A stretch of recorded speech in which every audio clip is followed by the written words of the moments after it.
시청자와의 깊이 있는 소통, 리얼 비평 탐나는 TV. 오늘도 시청자를 대표해서 MBC 프로그램을 입체적으로 분석해 주실 패널들과 함께합니다.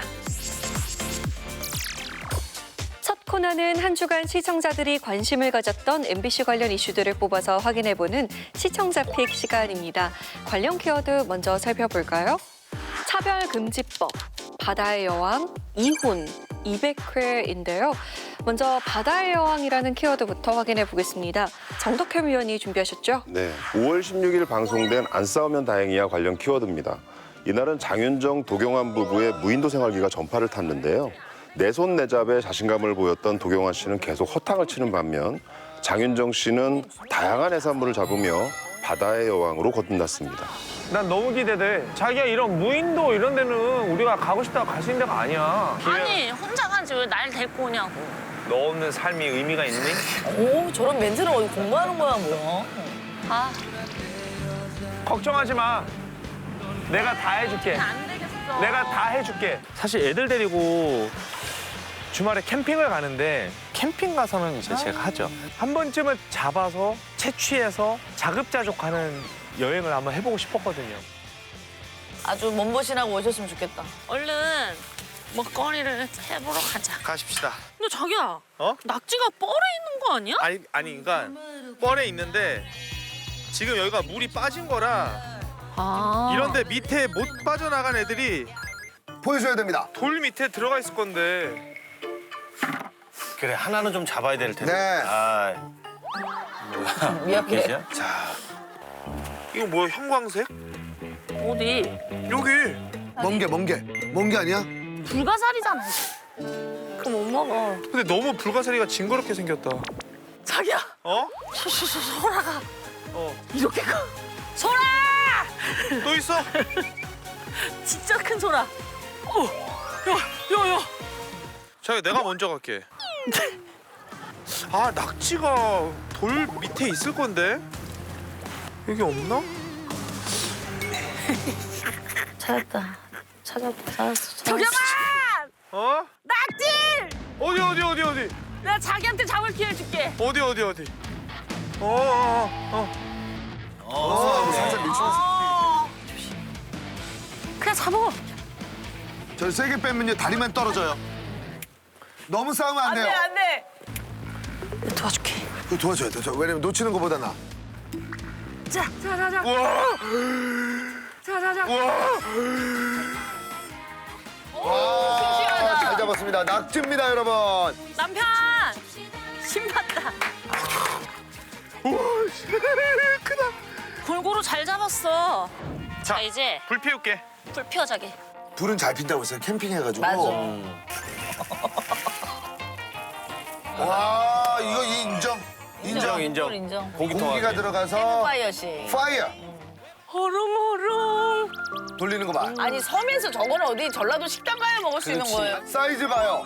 얘네 자태 봐봐. 야, 그걸 어떻게 이렇게 잘 말아? 기가 막히다. 아, 난리 났다.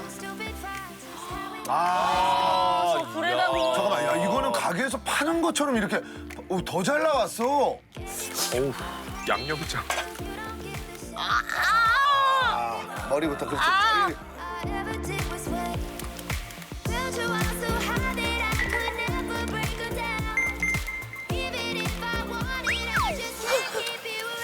어떡해? 야. 이거지요. 어머.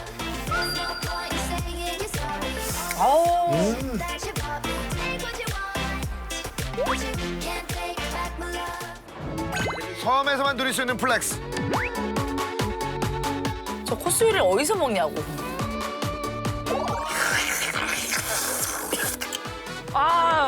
야, 근처 땅 좀 보고 가자. 안 되겠다. 이날 방송은 올해 안다행 최고 시청률을 기록하면서 화제를 모으기도 했죠. 시청자들 반응 어땠어요? 예, 댓글 살펴보면요. 다른 방송에서 보니 도경환 씨 도시남자라던데 서툰 거 완전 이해됨. 장윤정 씨 노래만 잘하는 게 아니라 아내로도 최고였어요. 도장가족 행복하세요. 이 부분은 서로 부족한 부분을 보충해주는 느낌이네요. 티키타카의 정석, 두 분 꽁냥꽁냥 너무 잘 봤습니다. 서로 위하는 부부의 모습이 흐뭇했다는 반응이 많았습니다. 이번 방송 위원들은 어떻게 보셨나요? 방송 초반에는 도경환 씨가 새로운 모습을 보여줄 것처럼 막 이렇게 기대감을 고조시켰지만 모두가 예측한 대로 흘러갔죠. 장윤정 씨가 이제 주도하는 그런 전개가 됐는데 일반적으로 한국 사회가 부부에게 기대하는 전형적인 어떤 성역할 고정관념이라는 게 있잖아요. 남편이 아내에 비해서 너무 능력이 딸리면 안 된다. 이런 인식들이 있는데 이 부부는 그런 기존의 고정관념을 좀 뒤엎는 관계였기 때문에 불편하지 않았던 것 같아요. 도경환 씨가 이게 바로 우리 부부의 모습이다. 10년간 그렇게 살았어요. 늘 그랬듯 저보다 저 사람이 더 먼저 해내고 잘할 거예요. 그렇다고 주눅 들지도 않을 거고 그렇다고 저한테 면박 주지도 않을 거예요. 그게 저희 부부예요. 그런 솔직한 인터뷰가 전반적으로 훈훈한 에피소드를 더 훈훈하게 장식해주는 하이라이트 장면이었다고 생각을 해요. 그래서 두 부부의 모습 되게 재미있게 지켜봤습니다. 사실 안 싸우면 다행이야는 싸워야 얘기가 될 것 같은 그런 분위기잖아요. 장윤정 씨랑 도경환 씨 경우에는 안 싸우더라고요. 그러니까 이 싸움이 분명히 날 것 같은 분위기인데 그거를 장윤정 씨가 거의 스펀지처럼 쫙쫙 빨아들이면서 그 갈등을 안 만든 부분들이 굉장히 인상적인 부분이었고요. 특히 이제 칭찬함으로써 뭔가 계속 뭘 하게 만드는 부분들이 있는데 그러면서 도경환 씨는 못하지만 그래도 어떻게든 뭔가 도와주려고 노력하는 그래서 그 부부관계가 되게 좋아 보였거든요, 전반적으로. 그리고 또 장윤정 씨가 해박한 어떤 해산물 지식 같은 것들을 막 드러내는데 와, 야! 또 있나 보다. 또 찾았어? 해삼 똥이 있어서 찾았어. 해삼 똥도 알아? 여기. 해삼 똥 있잖아, 여기. 아니 해삼 똥이 어떻게 생겼는지 아는 따라가니까 있어. 나도 이 해삼똥은 처음 보는데. 나도 처음 봅니다. 알고 보니까 이 지방 행사를 많이 다니면서 그런 얘기들을 많이 들었다는 거죠. 그래서 아, 지방 곳곳에 행사를 진짜 많이 다니셨구나 하는 생각을 좀 하게 됐고요. 최근에 이제 전반적으로 먹방으로 흘러가는 경향이 있습니다. 그래서 편안함이라는 건 결국 같이 즐기고 나누고 하는 것이 먹는 것만큼 즐거운 게 있을까 하는 생각을 좀 들긴 하거든요. 하지만 그래도 너무 먹방 쪽으로 많이 가는 거는 조금은 지양해 주시면 어떨까 하는 생각이 좀 들었습니다. 저는 그거 보면서 그 생각을 했어요. 서로가 둘 다 잘해야지 갈등이 없는 게 아니라 한쪽이 리드를 하고 한쪽이 되게 잘 따르기만 해도 갈등이 또 발생하지 않을 수가 있겠구나. 그 시청자 댓글 보면 뭐 서로를 위하는 모습, 서로를 보충해준다고 했는데 그렇게 느끼게 되는 어떤 그 화목한 분위기가 분명히 있었던 것 같아요. 그렇기 때문에 좀 되게 편하게 볼 수 있었던 것 같고 분명히 지금 안 싸우면 다행이야가 초기 기획에 비해서 약간 좀 해산물 먹방으로 좀 변한 부분이 없진 않습니다. 근데 저는 그렇게 간 게 굳이 저기까지 가서 갈등하는 모습을 보고 싶은가? 두 사람의 어떤 갈등을 이제 강조하기보다는 도시에서 볼 수 없는 그 해산물들을 채취해서 먹고 이런 것들을 즐겨서 보는 것 같고 그런 모습 때문에 최고의 시청률이 나오지 않았을까 그런 생각을 합니다. 다음 키워드 봅니다. 차별금지법인데요. 이건 어떤 프로그램과 관련된 키워드인가요? 네, 5월 17일 방송된 MBC 다큐 프라임 관련 키워드입니다. 이날은 우리 사회에서 만연하게 행해지는 차별에 대해 집중 조명했는데요. 재혼가정 차별, 직장 내 성차별 등 국가인권위에 진정을 낸 사례들을 살피는 한편 포괄적 차별금지법을 둘러싼 찬반 입장도 들어봤습니다. 전업주부도 직업이란 생각에 집안일에 최선을 다하는 심연석 씨. 그런데 최근 어이없는 차별을 당했습니다. 그러니까 이제 제가 그 운전자 보험이랑 종합보험을 이제 가입을 하려고 거기서는 남자는 전업주부라는 항목란이 자체가 없다는 거예요. 제가 저희 남편 앞으로 보험을 가입을 하려고 하는데 저희 남편이 전업주부거든요. 우선은 남성 같은 경우의 직업은 주부라는 부분은 보험회사에 있지 않고요. 보험료도 비싸고 보장 금액도 좀 작게밖에 가입이 안 됩니다. 국가인권위원회에 진정까지 한 결과 보험 가입 시 남성 전업주부를 무직으로 등록하는 것은 성차별에 해당한다는 결과를 얻었습니다. 제가 전업주부라는 게 대한민국에서는 위법인가? 뭐 어떻게 그러니까 남자가 전업주부가 하면 안 되는 건가? 라는 생각이 드는데 남자도 전업주부 할 수 있습니다. 네, 열심히 할 수 있고 누구보다도 잘할 수 있고. 네. 경남 김해의 한 마을. 이곳에 사는 김승규 씨는 7년 전 자신의 가정을 향한 차별을 해결해달라며 인권위의 문을 두드렸습니다. 학교 운영위원회 운영위원 선출을 하는데 딸을 위해 학부모 운영위원이 되기로 한 김승규 씨. 하지만 학교 측으로부터 딸의 친부가 아니라는 이유로 지원 자체가 불가능하다는 연락을 받았습니다. 당시 학교에는 입양 등의 절차를 거치지 않은 계부모의 경우 학부모 운영위원이 될 수 없다는 규정이 있었다는데요. 어떤 학교에서 있는 공식적인 서류 자료에는 운내라는 존재는 없다. 그래서 이런 제도 자체가 이거는 좀 고쳐져야지. 그는 이런 학교 규정이 재혼 가정에 대한 차별이라며 진정을 했고 인권위에서도 이를 차별로 판단했습니다.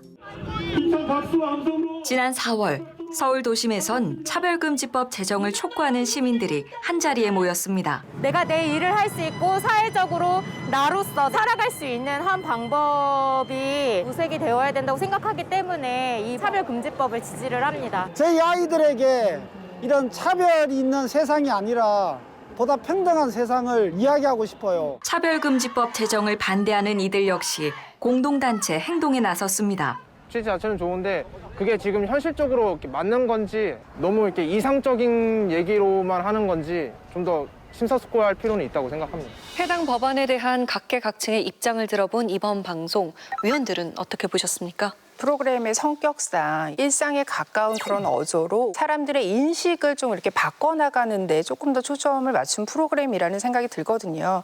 이런 사례 중심 다큐에서 이제 그 사연이 얼마나 설득력 있게 주제의식을 드러내는가가 굉장히 중요한데 그런 면에 있어서 제작진이 좀 잘 섬세하게 배치를 했다라는 생각이 들어요. 국가인권위원회에서 조사를 할 때 압도적인 1위가 성차별이었잖아요. 그래서 성차별이 이게 여성만의 문제가 아니라 우리가 모르는 일상이 이런 만연한 차별 때문에 피해받는 사람들이 누구나 닥칠 수 있는 그런 문제라는 거를 잘 보여준 사례 같았어요. 두 번째 사례도 특정한 외모에 대해서 채용 과정에서 불이익을 당한 이런 피해 사례를 이야기를 했단 말이죠. 우리가 이런 가벼운 인식 때문에 실제로 불이익을 당하는 사람들의 존재를 너무 모르고 있다. 그런 면에서 이제 첫째, 둘째 사례를 조금 기존의 사람들의 선입견을 약간 이렇게 뒤엎는 방식으로 잘 배치를 하면 사람들의 어떤 인식을 조금 이렇게 개선하는 효과가 있지 않았나라고 생각을 합니다. 이번 다큐의 가장 큰 장점은 다양한 사례를 통해서 우리 사회에 얼마나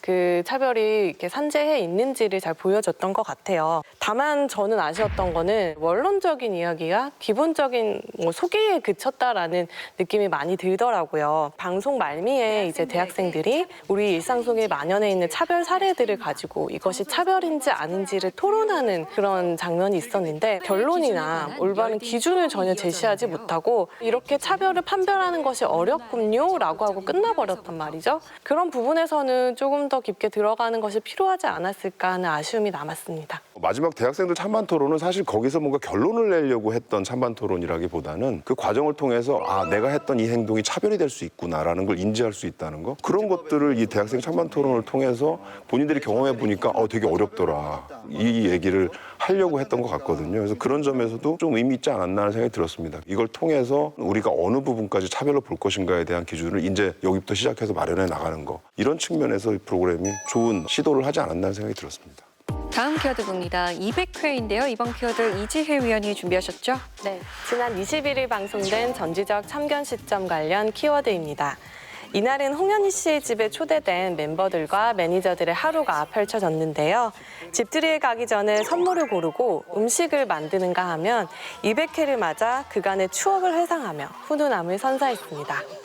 집들이 겸 전참시 200회를 맞아 그러니까 세상에. 선배님들과 매니저들 다 같이 현희 선배님네 집으로 모이는 날입니다. 이제 저희 집에 오시기 전에 다 상황일 거 아니에요. 저 처음 보는데. 홍현희 씨네 집들이 선물 맞춰놓은 거 있거든요. 네네네. 거기 가기 전에 선물을 사러 가는 와주시는 게 선물. 그게 진짜 정석이다. 진짜 멀다. 이거 뭐 어디 끌려가는 느낌이네. 그래서 200회야. 52주로 하면 4년이야. 200회 동안 진짜 많은 일이 있었어. 우리 송 팀장은 송 실장 됐고. 와, 근데 송 실장이 그 다음에 이제 본부장 앞뒀거든. 진짜요?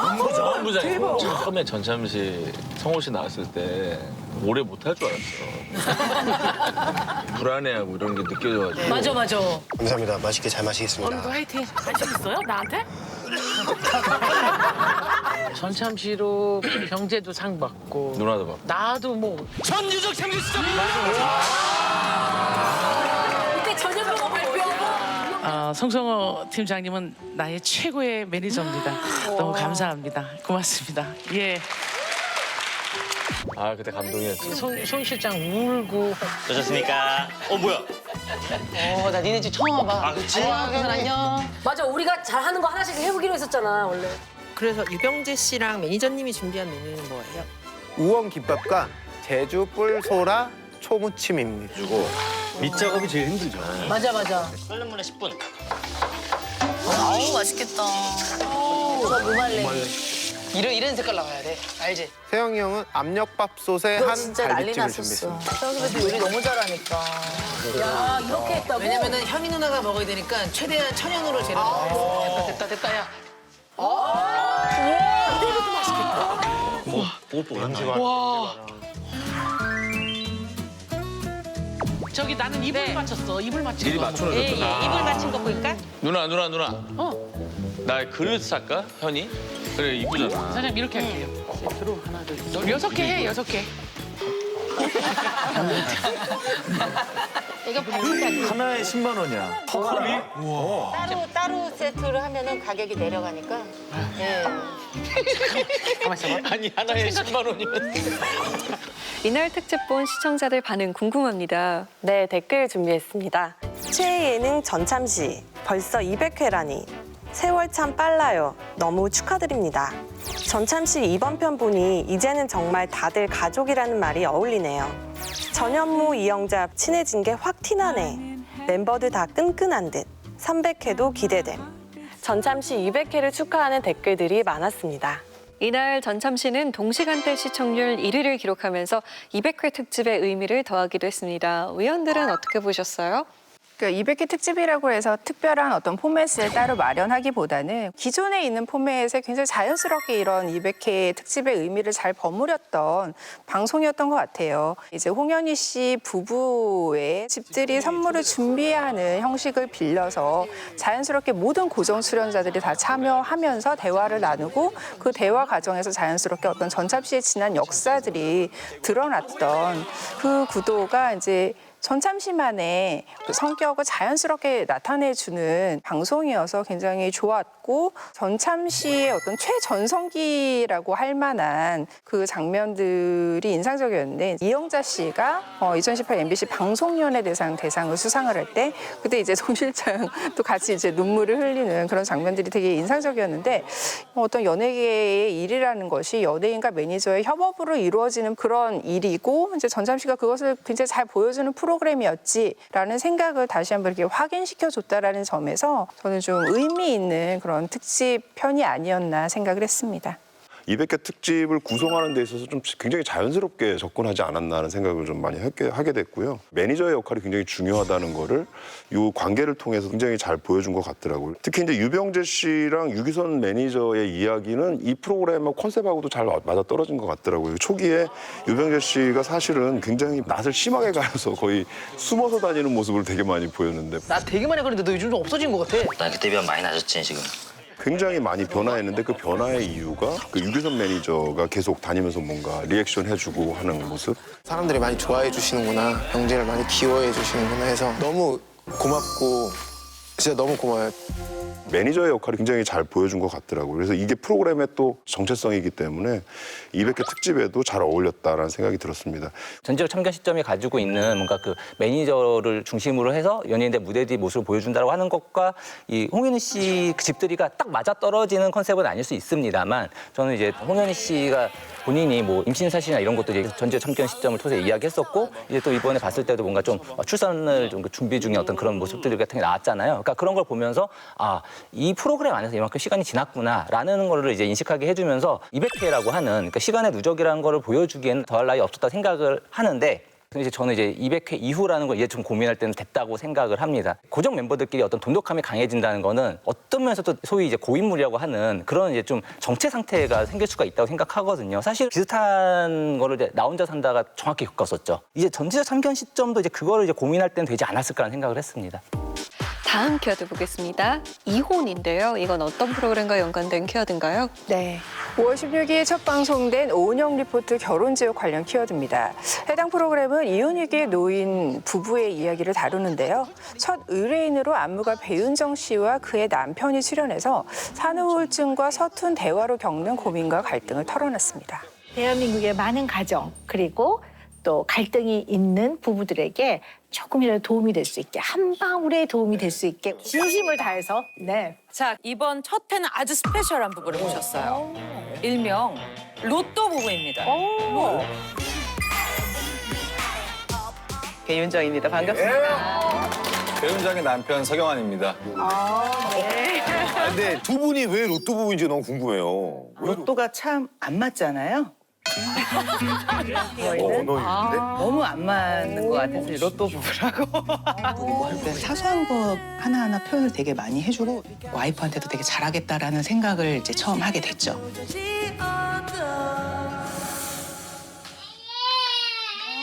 맘마 먹자. 엄마 잠깐만. 계속 아기를 보고 있어야겠네요. 출근하신 거예요? 축구 클럽을 운영하고 있는데 이제 집에서 어떻게라도 하는 시간을 좀 늘려야겠다 생각을 했는데 집에다 방 하나를 빼서 사무실로 서재로 그렇게 만들게 됐습니다. 야, 나 발목 나가. 나 지금. 좋아. 그 노래 좋아. 아빠 뭐 하나 보자. 뾰로롱. 아들 여보 잠깐만 5분만 얘랑 할 수 있어. 나 통화. 보고 있을게.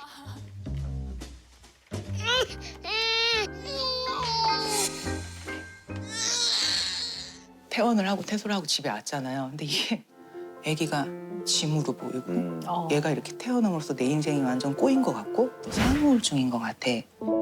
내가 죽고 싶다는 생각이 들더라고.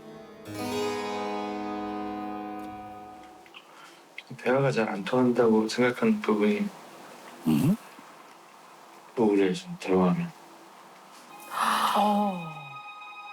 확인을 좀 해야 될 것 같아서 여쭤보고 싶은 건데요. 약간 한국말이 서투신 것 같아요. 저요? 네. 여기저기 중국만이 있었어요. 중학교 때 뉴질랜드로 유학을 가고 공감을 못하거나 생각이 아주 많이 다른 게 아니라 그 미묘한 뉘앙스의 언어적 정의가 어떨 땐 조금 다른 것 같아요. 아까 왜 나 우울해라는 것도 당신하고 있어도 내 인생이 꿀꿀하고 슬퍼라는 표현보다는 내가 어쨌든 이 상황에서 조금 디프레스돼, 약간 다운돼 이런 표현인 것 같아. 이게 상당히 영어식 표현이거든요. 뭔가 난 힘이 들어라는 표현을 한 거기 때문에 근데 그 상황은 뭘 의미하는 거고 하는 거를 좀 잘 알아갈 필요는 있을 것 같아요. 작년 10월 육아 고민을 다뤘던 오은영 리포트가 시즌2로 돌아왔습니다. 방송을 본 시청자들 반응 어땠나요? 네, 댓글 확인해 보면요. 진짜 울언니 같아서 옆에서 도와주고 안아주고 싶네. 너무 답답하고 힘들어 보여서 보는 사람이 다 눈물 날 것 같아요. 어떻게 얘기 조금 듣고 바로 한국말 서툰 거 캐치하지? 역시 오은영 쌤. 오은영 선생님의 명쾌한 분석이 대한민국의 부부들에게 큰 도움이 될 것이라 생각해요. 의뢰인을 향한 응원과 함께 오은영 박사의 조언에 대한 긍정적인 반응이 많았습니다. 이날 오은영 리포트는 월요일 비드라마 화제성 1위에 오르면서 시청자들의 관심을 모으기도 했는데요. 위원들은 어떻게 보셨습니까? 오은영 박사의 조언, 이게 아마 핵심일 거예요. 그래서 그런 능력이 잘 드러난 어떤 회차였다고 좀 보이거든요. 특히 이제 서경환 씨가 서툰 한국어 때문에 생기는 어떤 문제들이 있다라는 거를 딱 짚어낸 부분은 사실 좀 굉장히 놀라웠는데 이 부분이 왜 중요하냐면 부부간의 어떤 소통 부재 문제라든지 소통 문제 이 부분이 사실 더 큰 이제 문제를 더 키울 수 있다는 거를 좀 끄집어냈다는 거죠. 그래서 특정한 사례를 보여주지만 거기서 보편적인 어떤 이야기를 끄집어내서 보통 부부 사이에서도 써먹을 수 있는 그런 것들을 잘 찾아낸 부분이 분명히 있지 않은 생각이 좀 들었고 마찬가지 의미로 재택근무가 굉장히 독이다 이 얘기도 방 한 칸에다가 사무실을 만드셨는데 당장 철수하세요. 최근에 재택근무가 되게 많아지면서 이 부부간에 갈등이 생기는 부분들이 실제로 많이 있거든요. 왜냐하면 일과 그다음에 일 바깥에 즉 일을 끝내고 나서 저 여가로 돌아왔을 때 이 구분이 명확하게 되지 않아서 갈등으로 벌어지는 경우들이 실제로 많은데 업무용 휴대폰과 개인용 휴대폰을 구별을 하셔야 될 것 같아요. 이거는 근무 시간 안에 받고 두고 오셔야 돼요. 그런 부분들을 이 사례를 통해서도 좀 많이 보여준 것 같아요. 그래서 재택근무 당장 그만둬라 조언을 한 것도 굉장히 공감되는 지점들이 좀 있었습니다. 근데 이제 부부 갈등 원인의 상당수가 어떤 개인의 소통에서 비롯되는 문제도 있겠지만은 근본적으로 어떤 기울어진 가족 제도의 지형에서 발생하는 이게 굉장히 크잖아요. 그래서 사실은 배윤정 서경환 부부도 그런 문제점을 가장 잘 보여주는 사례였어요. 남편은 뭐 재택근무를 하고 있다고 하지만 여성은 이미 그 집이 그 자기 직장인 거예요. 그러니까 육아를 지금 독박 쓰고 있는 그런 상황이거든요. 근데 그거에 대해서 남편이 근본적으로 육아는 좀 아내의 몫이다라고 생각하고 나는 그냥 도와야지 이런 소극적인 입장이 돼서 공동 책임자로서의 입장이 그 인식이 없다라는 거 그런 점을 좀 더 강하게 이야기를 해줬어야 되지 않나. 사실은 이런 소통의 기술, 오은영 박사가 이야기하는 소통의 기술이 시즌2의 부부의 문제에서는 그런 소통의 기술만 가지고는 해결될 수 없는 그런 근본적인 원인이 있는데 그 지점에 대해서도 프로그램이 같이 좀 언급을 하고 넘어가야 되지 않나 그런 생각이 드는 방송이었습니다. 아쉬운 지점들에도 불구하고 몇 가지 장점은 분명했던 것 같아요. 일단 첫 의뢰인이었던 만큼 대표성을 띠고 있는 사례여야 하는데 이 배윤정 씨 가족 같은 경우에 정말 일반적인 현재 육아를 하고 있는 가족들이 보여주는 모습인데 그런 면에서 의미가 있었던 것 같고 육아와 가사 분담이 제대로 되지 않는 상황에서 부부의 갈등이 깊어지다 보니까 남편은 아내가 무섭고 아내는 남편이 불편하다라는 이 문제까지 결국 간 건데 이러한 부부 문제를 어쨌든 전문가와 함께 논의할 수 있는 분위기를 형성했다는 거는 충분히 의미가 있는 일이었던 것 같고요. 특히 산후 우울증에 대해서 짚어준 부분이 가장 좋은 점이 아니었나 싶어요. 남성 패널들조차도 잘 모르겠다 이렇게 얘기를 했는데 약간 울적한 거랑 우울증은 다른 거예요. 산후우울은 뭐냐면 뇌에 변화가 온 거예요. 대뇌에 기분을 담당하는 세로토닌에 영향을 줘서 기분이 이제 가라앉는 건데 이 산후 우울증에 대한 인식을 좀 환기시키고 개선하는 데 도움이 되지 않을까 기대해 봅니다. 매주 월요일 밤 10시 30분 방송되는 오은영 리포트 결혼지옥. 부부 갈등의 원인을 파악하고 해법을 찾아가는 과정을 통해 차별화된 정보와 진정성 있는 도움이 전해지기를 바랍니다.